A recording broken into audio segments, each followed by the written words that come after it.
Welcome to our channel. Today we how to deploy PropertyNest listings, beginner guide step by step clearly. To begin deploying PropertyNest listings, first, log into your PropertyNest account. On your dashboard, locate the Listings tab.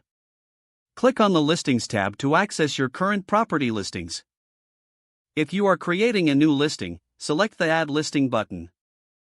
Fill in all required details, including property type, price, and location. Upload high-quality images of the property to enhance your listing's appeal. Ensure that each image is clear and showcases the property effectively. In the description section, write a thorough yet concise summary of the property. Highlight key features and amenities that potential buyers or renters would find attractive. Check for any specific fields that may need to be filled out, such as square footage or number of bedrooms. Once all information is complete, review your listing for accuracy. If you need to make any edits, click the Edit button before moving forward.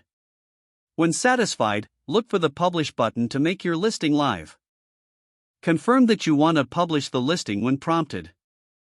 After publishing, check your listings page to ensure it appears correctly.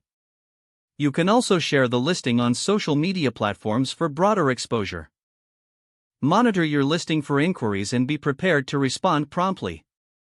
Keep your listings updated with any changes to pricing or availability. This process will help you successfully deploy your PropertyNest listings. If the page does not load, refresh the browser or try again in a private or incognito window.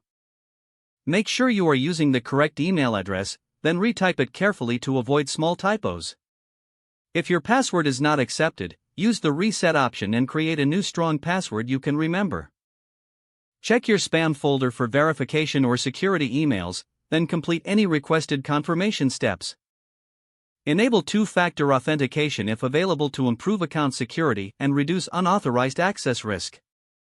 After signing in, review your profile details so your contact information and settings are accurate and current.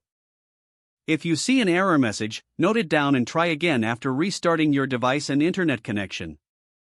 Log out when you finish, especially on shared devices, to keep your account and payment information secure. If the page does not load, refresh the browser or try again in a private or incognito window. Don't forget to like this video and subscribe to our channel for more step-by-step tech guides.